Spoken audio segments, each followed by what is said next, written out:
এইটা আপনি যাকে রান্না করে খাওয়াবেন সে তো একদমই বুঝতে পারবে না তাকে আপনি এটা কি রান্না করে খাইয়েছেন। ১০০% গ্যারান্টি দিয়ে বলছি যাকে আপনি এটা রান্না করে খাওয়াবেন সে বারবার এটা খেতে চাইবে। আসসালামু আলাইকুম, কেমন আছেন সবাই? এই যে দেখতে পাচ্ছেন এখানে মুরগির চামড়া, এখানে একটা বড় সাইজের লেয়ার মুরগির চামড়া নিয়েছি। সাথে এখানে মুরগির পা আর পাখনাগুলো আমি নিয়ে নিয়েছি। আর এগুলোকে আমি খুব ভালোভাবে পরিষ্কার করে নিয়েছি। আর এখানে একটা আলুকে আমি খুব ছোট, ছোট করে কেটে নিয়েছি।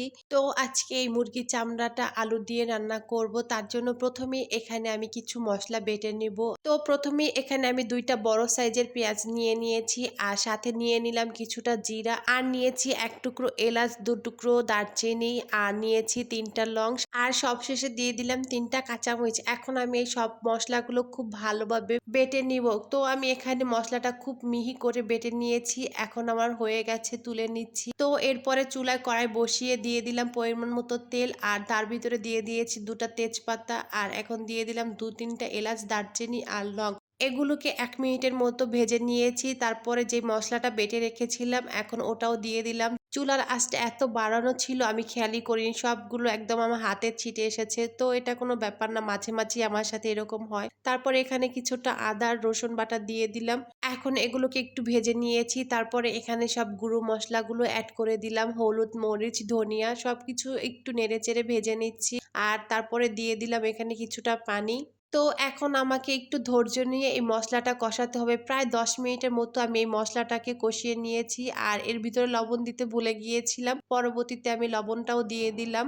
আর যখন দেখব মসলা থেকে একদম তেল ছেড়ে দিয়েছে তখন আমি এর ভিতরে মুরগির চামড়াগুলো দিয়ে দিলাম। আর এখন নেড়ে-চেড়ে সবকিছু একসাথে খুব ভালোভাবে মিশিয়ে নিচ্ছি। তারপর সামান্য একটু পানি দিয়ে আমি এখন ঢাকনা দিয়ে ঢেকে দিব কিছুক্ষণের জন্য। কিছুক্ষণ পর ঢাকনাটা তুলে আবারও একটু নেড়ে-চেড়ে দিচ্ছি। এটা যেহেতু বড় লেয়ার মুরগির চামড়া তো এটা বটের থেকে কোনো অংশে কম না। এটা সিদ্ধ হতে অনেকটা টাইম লাগবে। তাই এখানে আমি বেশ কিছুটা পানি দিয়ে দিলাম। এখন ঢাকনা দিয়ে ঢেকে দিব প্রায় ০.৫ ঘন্টার জন্য।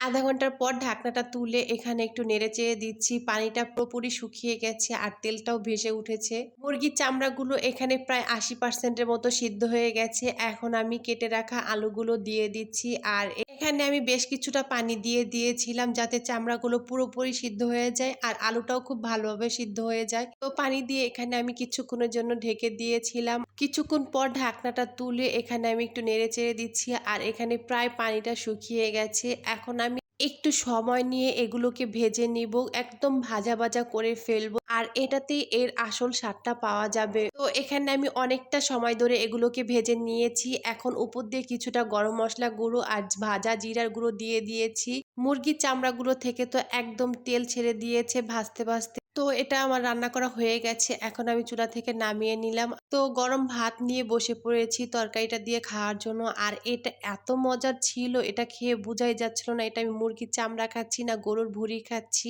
এক এক লোকমা মুখের ভিতরে দিচ্ছি আর মনে হচ্ছে একদম বোমের মতো ফেটে যাচ্ছে। এত মজার ছিল খাবারটা। এটা যদি আপনি কাউকে না বলেন যে এটা কি, তাহলে সে বুঝতে পারবে না এটা মুরগির চামড়া না গরুর ভুঁড়ি খাচ্ছে। এটা তো আমার কাছে একদমই বেস্ট ছিল। তো এইভাবে কে, কে রান্না করে খেয়েছেন অবশ্যই আমাকে কমেন্ট করে জানাবেন। আর না খেয়ে থাকলে কেউ এভাবে রান্না করে খাবেন, দেখবেন খুব ভালো লাগবে।